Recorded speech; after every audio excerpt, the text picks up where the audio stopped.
Hello, welcome to my channel and welcome to the 2025 e-ink note-taking guide. This is a culmination of all my years of reviewing these type of devices put into this handy presentation to be able to kind of talk about what e-ink is, what it's good for, and focus particularly on e-ink note-taking and the devices that you may want to consider as a gift either for a loved one or for yourself this holiday season. So let's go ahead and dive in, and we're going to start by just talking about e-ink in general. So what is e-ink? E-ink is a corporation and a technology. It's exclusive to this corporation that creates basically paper-like displays. These are electronic displays, but they're different than, say, an LCD like your television or a phone. These are basically using these little microcapsules that are black and white, and they're in these kind of bubbles, and electric charges can move them within these bubbles. And that basically is what creates grayscale images on the screen. What's interesting about it is that it doesn't exude any light. So the display type itself actually has no lighting properties. Think of an LCD screen where there's actually light shooting at you that's behind the screen. That's not the case here. Some devices have front lighting, but that's a little different, and we'll get to that a little bit later. But the tech itself doesn't inherently have any lighting. The result of that is that it actually looks really pleasant on the eyes. It looks great in sunlight.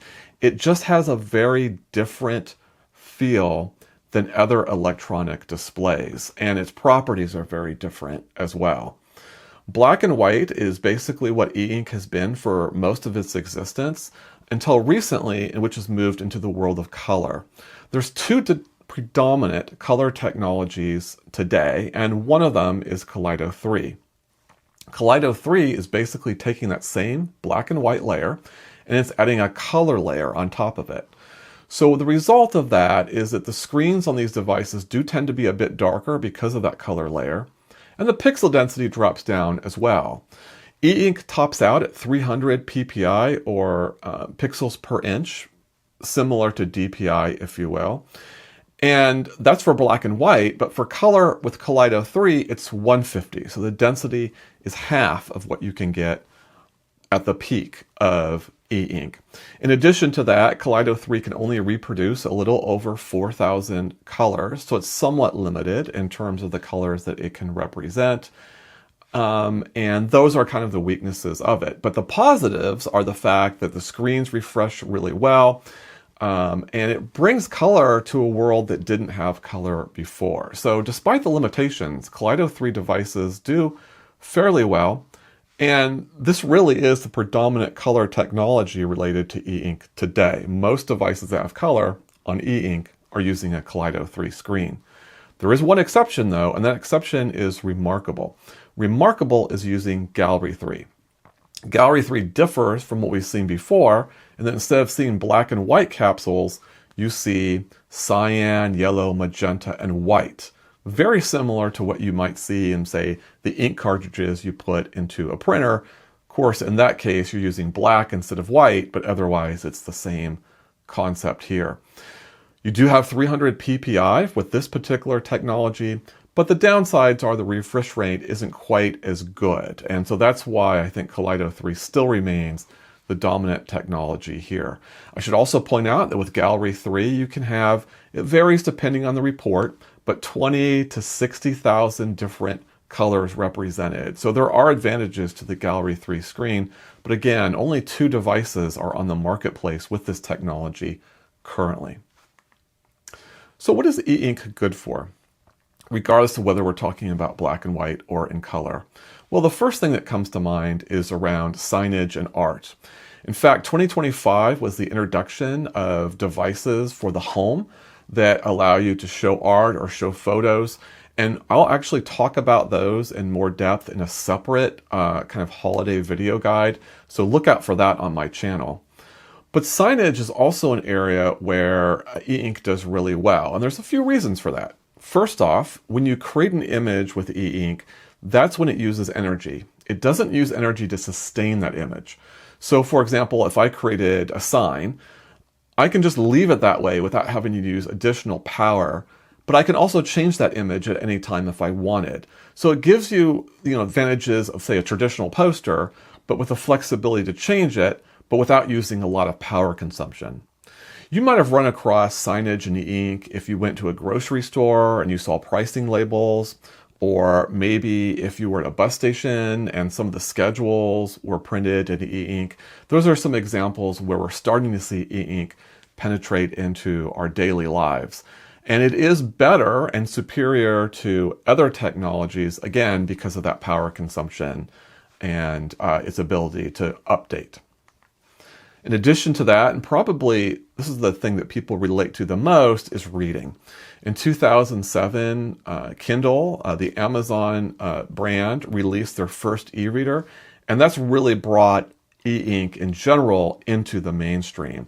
So, reading still remains one of the best use cases for e-ink because it's easy on the eyes, because it refreshes at a rate that's great for page turns, and it looks great in the sunlight without any need for additional lighting. So those are just some of the strengths and why e-ink makes such a great reading experience.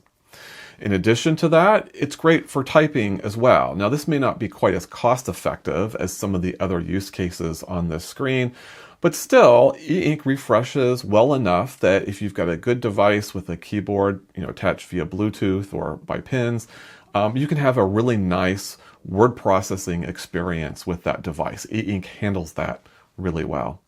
Lastly is writing, and that's the focus of this video, note-taking. And e-ink is spectacular at note-taking. You can do a stylus. It's almost like writing on a piece of paper. Some devices have film that helps stimulate that, or simulate rather, that experience. So e-ink is fantastic in all of these cases, and I would argue in some cases improves on the thing that it's replacing, and particularly for reading and note-taking. E-ink isn't perfect though. There are limitations to the technology. For example, image refreshing. Now we are seeing monitors come out that have greater and greater refresh rates. So progress is being made here.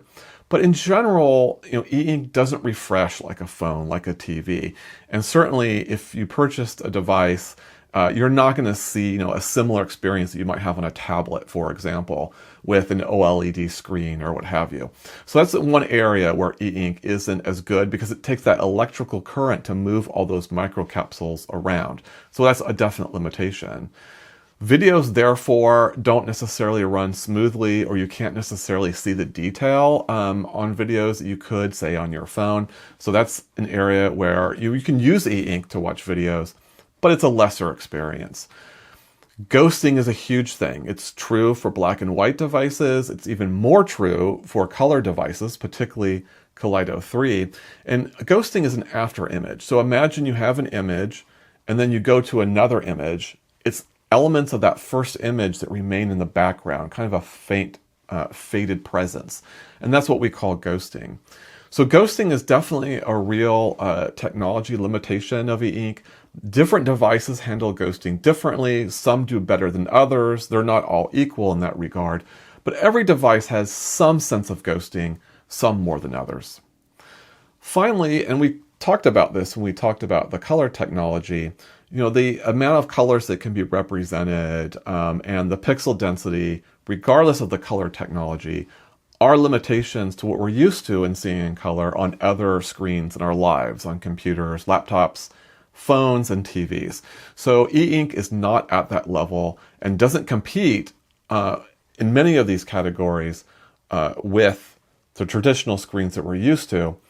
But that's okay because e-ink brings along its own strengths, and the areas where e-ink does really well, these attributes aren't nearly as important. Now, e-ink is expanding beyond readers and note takers. It's in computers now, and you'll see computers like Android tablet type of computer experiences. You can sometimes even see all-in-one PCs using e-ink screens. That's running on Windows. So this is an area e-ink's moving into. It's kind of at the edge of the technology. So consider this very niche, but be aware that it's certainly out there.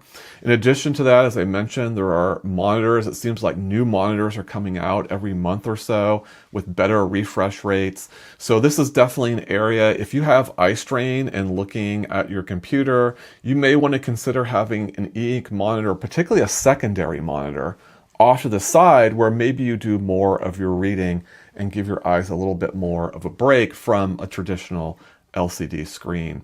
Phones are another area where you're seeing more activity through e-ink devices. And again, I wouldn't argue that any of these things are better than what's being replaced. But if you have conditions where maybe you want to move away from LCD screens, either because you want your devices to be less engaging so you don't spend as much time with it, or because maybe there's something about LCD screens that are really tough on your eyes and you want to go with a softer technology, then maybe for these use cases, e-ink might be something for you. But for most people, the compromises, I think, are greater than the advantages. Okay, so let's start focusing more on note takers. And I'll just start off by saying that for the most part, any device that has note-taking capability with e-ink has reading capability as well.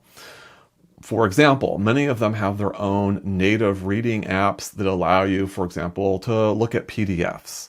Not all devices have the same range of file types that they can read. You might go from a device that only can do, say, EPUBs or PDFs to a device like from Books, which can read a huge range of file types. But regardless, pretty much any e-ink note-taking device can read some form of document. Of course, you have to load your files onto the device, and different devices handle that in different ways. A lot of times, these applications allow you then to write on the screen, so you can write annotations or you can highlight. So that is one of the advantages of being able to load PDFs onto these devices. However, it should be noted that for the most part, digital rights protected files can't be read by these devices. Now, there are a couple of exceptions, particularly with Kindle and particularly Kobo, where protected files can be written on, but for the most part, you should assume that's not the case unless you hear otherwise. Another aspect of some e-note-taking devices is the inclusion of Google Play. Now, the reason why this is relevant is because you allow yourself a much broader range of applications to do reading on. So, for example, if you bought a Kindle, you can only read from Amazon, and maybe you can read documents that you load onto the device or library books through an app like Libby. That's pretty much what you're limited to. But on some of these devices that have Google Play, you can get Kindle, you can get Libby, but you can also get Kobo and Barnes & Noble and Google Books and so on. So you have a much broader range of applications and reading experiences with these types of devices. But there's also other types of apps that you can load in. For example, you can load in cloud-based apps, for example, Google Drive or OneDrive.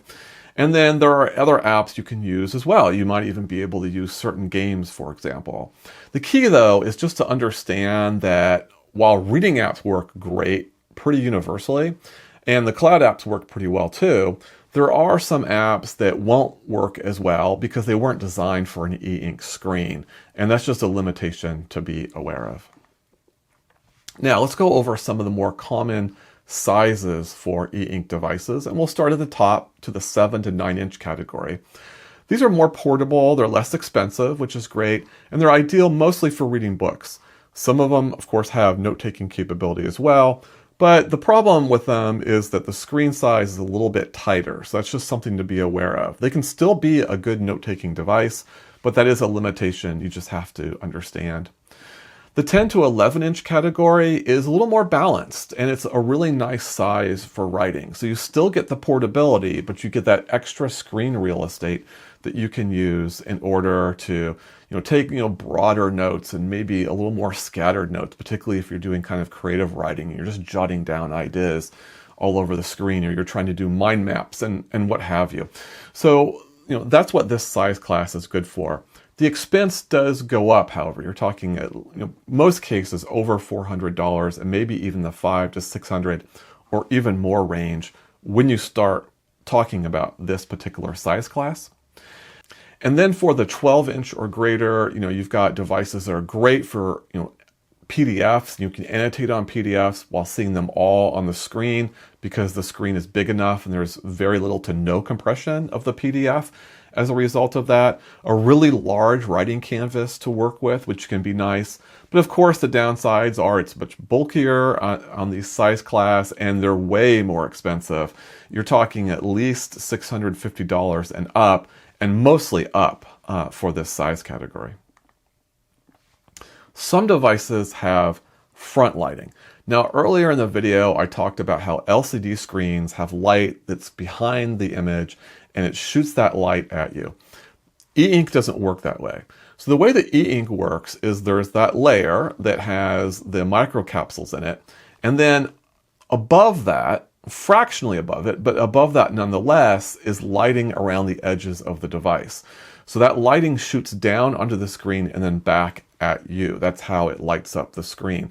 So it's an indirect light, if you will, and it's, again, not part of the screen, it's on top of the screen. Now, some devices have front lighting, but some don't have front lighting. And one of the things people struggle with is, well, do I need a device with front lighting or not? And it's not an easy answer. Here's a little bit of a rule of thumb that I've used. First, I just find that in my personal experience, when I'm doing note-taking, I'm always doing it in an environment with adequate lighting. So I never find myself doing note-taking and needing front lighting. Reading, though, can be a different story. In reading, I'm in more comfortable environments where maybe the lighting isn't as good.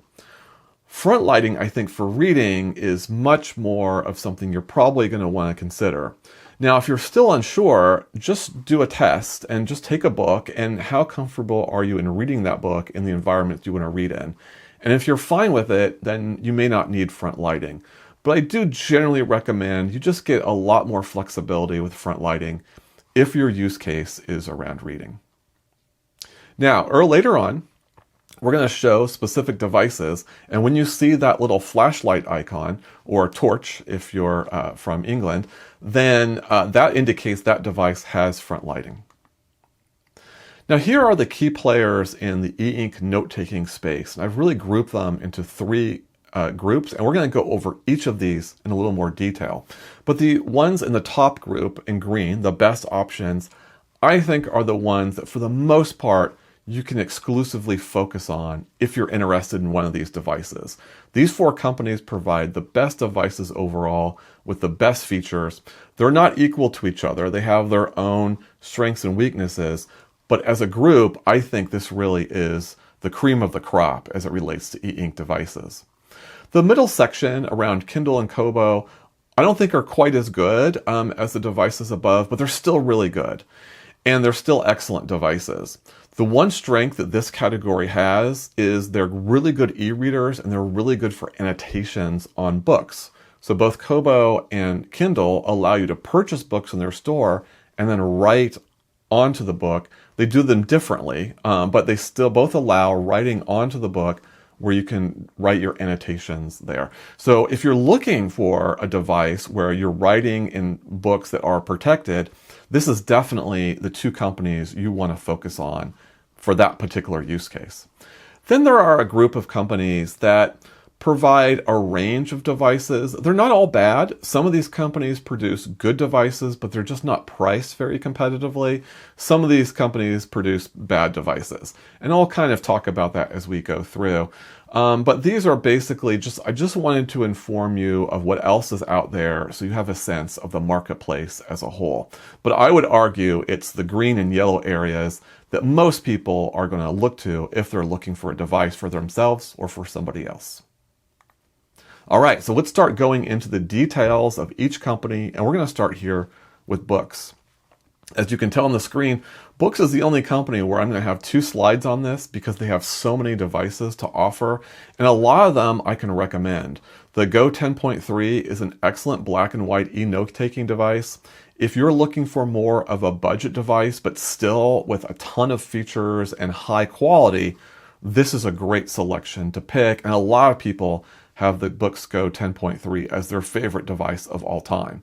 It's not my favorite device, but it's definitely up there. They have the Go Color 7. This is their second generation, and this is a 7-inch screen. I think it's pretty good as an e-reader because it gives you Google Play, but I don't think if it's as good as a note-taking device. There's a number of reasons for that. You can check out my review, but the screen size is probably the biggest among them. The Note Air 4C is last year's model that was superseded by the Note Air 5C. I recommended the 5C, but not the 4C. And both of them, though, are almost identical devices. So why recommend one and not the other? And it's just simply because the 5C does bring a few little enhancements, which I think are really nice, including the ability to add a keyboard cover that's attached by pins, as opposed to Bluetooth, which I think just adds a little bit more. And the price point between them is so close at $30 that you might as well just get the 5C. But if you were someone who had the 4C, there would be no reason to upgrade to the 5C. So that recommendation is really for someone looking for their first e-note-taking device. The Note Max is an excellent 13-inch black and white device. The fact that it comes in at $630 is an incredible value. You're hard-pressed to find anything below $700 at that size class, so that's why I recommend that. And for people looking more for an e-ink alternative to an Android tablet, that's where the Tab XC would come in. Generally speaking, across all their devices, Boox devices have great note-taking and great reading apps, just tons of tools in each, and of course access to the Google Play Store. There's a downside, though, to all that detail, which is the user interface on their native apps and in their system setting is a bit involved, and it does take a little bit more work to get to kind of understand the device and to get the most out of it. So yes, you can jump into a Boox device without having to go through the learning curve, but if you really want to take advantage and customize it for your own use case and for your own preferences, that's where you've got to put a little bit of effort learning about the device.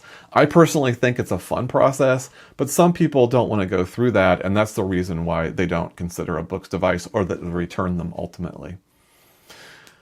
Boox is probably the most all-around device that you can buy. It's great at reading because of that Google Play presence. It's great at writing because it has probably the most featured of all the native note-taking apps out there. It's a Swiss Army knife, and it's definitely one of the best companies out there. Another great company, though, is Remarkable. Now, they have 3 particular products you can purchase now. One is the Remarkable 2, and that's their older 10-inch device, a little long in the tooth, but still good, and certainly sold at a fairly competitive price point, although not as good as the Go 10.3, and that's why it didn't earn a recommendation.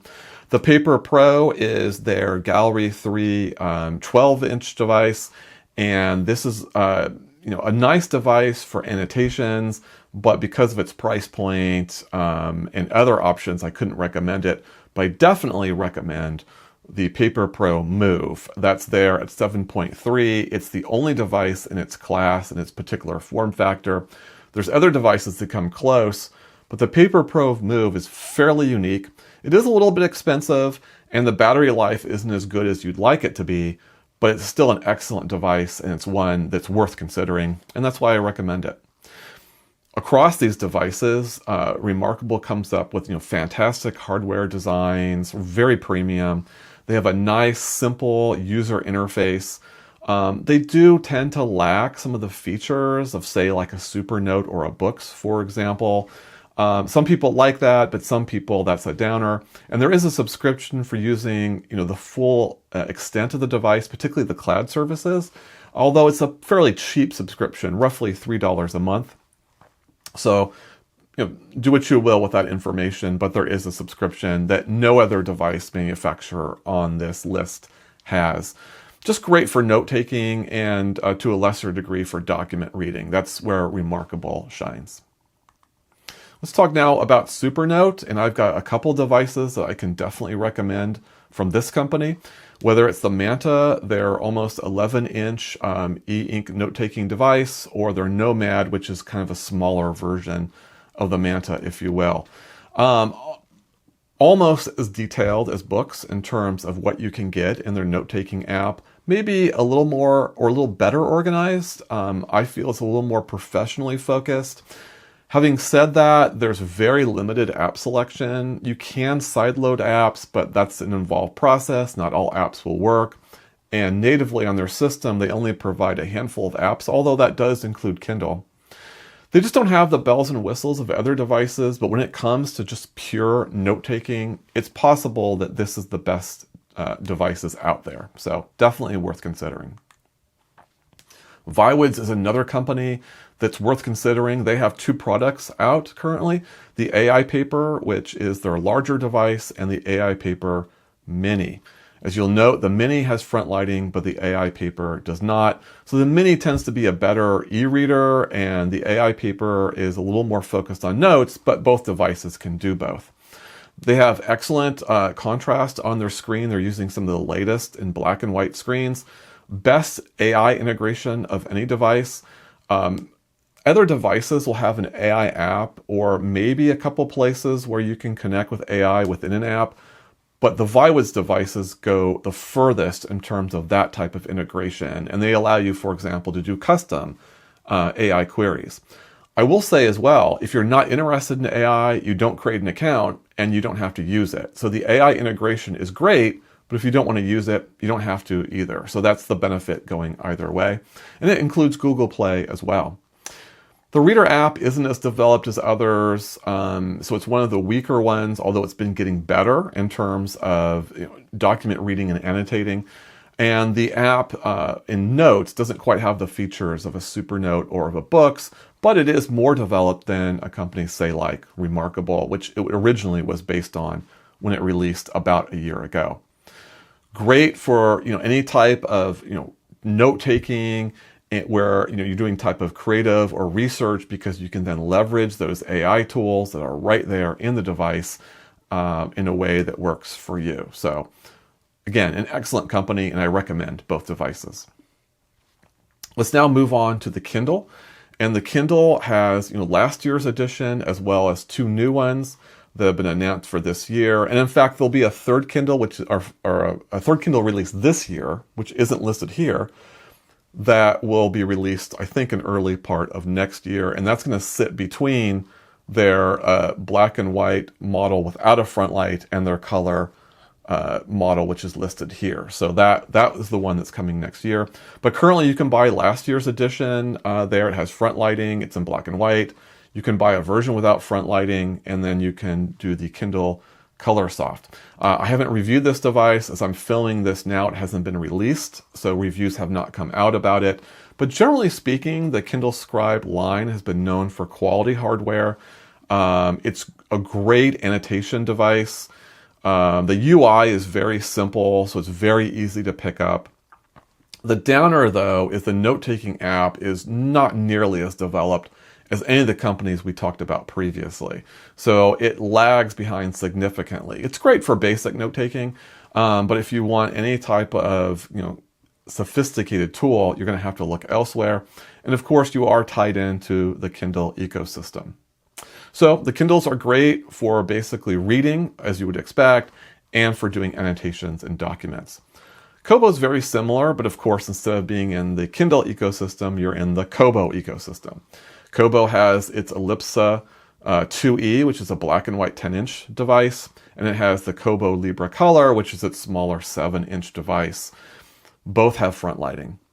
Again, annotating on Kobo books is the strength here. It has great library/overdrive integration, which is the best. I think it's better than what it is with Kindle. My wife, for the record, agrees, and she's a librarian. And you can read Adobe DRM files on the Kobo device, which is nice. However, if you're going to be using the stylus, that's a separate item that does require charging. It doesn't charge against the device, so that's kind of a pain. And it doesn't have, in the note-taking app, nearly the range of features, again, much like the Kindle, that the other device manufacturers we've talked about to this point have. And of course, limited to the Kobo ecosystem. But similar to the Kindle, if you're looking for a reader on a larger screen and you want to do annotations on what you're reading, this is a great device to consider for that.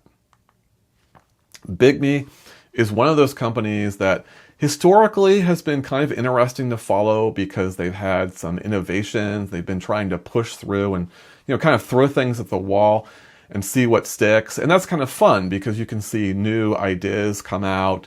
But unfortunately, the sum of that doesn't really add up, and they've always been in the shadow of books, and they remain in the shadow of books. They provide very books-like experiences, but usually with higher price points and not nearly as good. So none of the devices I would recommend because of that. Nevertheless, it does have Google Play, and the more you use a device relying on Google Play apps, the better Bigme is. It's really its native apps where it's kind of behind. So if you're looking for a device that is just focusing on Google Play, and you're looking at one of their cheaper ones, maybe one of their black and white ones, there might be a combination here for you. But generally speaking, Bigme devices aren't as good as books, and so you wouldn't want to consider them. iFlytek is a really interesting company that came around about last year. They released their 8-inch model last year, and this year they released their, it doesn't say it here, but they have a 10-inch model that they've just released. And a lot of interesting ideas. They have these smart tools that allow you to create to-do lists or allow you to create checklists, and so on. They have Google Play access. So there's a lot to like about these devices. But the way that the smart tools work is it does rely on OCR to really get the most out of them. So if your handwriting isn't great, that may be a variable experience. And ultimately, the real problem with iFlytek isn't that they're bad devices, but they are on the more expensive side. And so for that reason, I don't recommend them. But they do provide good all-around devices. And I've reviewed these devices and I think of them pretty favorably overall. CloudNote is a device you can only find on Amazon, to my knowledge, and it's really in the budget area. And not many devices sell, under $300 that are kind of 10 inches or more. So that's what makes CloudNote unique. And there are some things that they do quite well. They have apps that cover, the basic functions you would hope from these types of devices. But unfortunately, the version I reviewed was a little bit buggy and to the point that I just couldn't recommend it. But if you were looking for a budget device, this might, and especially an entry-level device, that this might be worth considering for that reason, but I don't recommend it overall. Montblanc released their first e-ink device this year. That's the digital paper. It retails for $1,110. Again, that's all these prices, unless otherwise noted, is for the device, a stylus, and for a cover, and that's what that includes there. What's nice about Montblanc is it does provide a luxury writing experience. It's kind of like writing on, using a nice pen and writing on nice stationery. However, the features they provide are very basic, and they don't come anywhere near justifying the cost. The pen does feel plasticky, so you would have hoped it'd be more premium at this price point. And it's not clear whether there'll be any future support for this device at all. We have no idea what Montblanc's plans are to develop and to keep this device relevant. If anything, it could be a dump on the market and we'll never hear from them again, or it could be something they're committed to. We just don't know. And at that price point, that's quite a risk. So generally don't recommend it, but I did have a lot of fun reviewing this device, and I actually use it here in my study just to do simple lists and just do simple writing.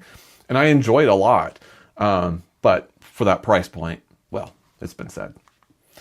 Penstar is another company that has released a couple devices. Here I just list their latest device that was released a couple months ago. It goes under the name eNote 2, but you'll also see it referenced as the N10. It's great. They've got all these buttons on the device, which are highly customizable. That's really nice.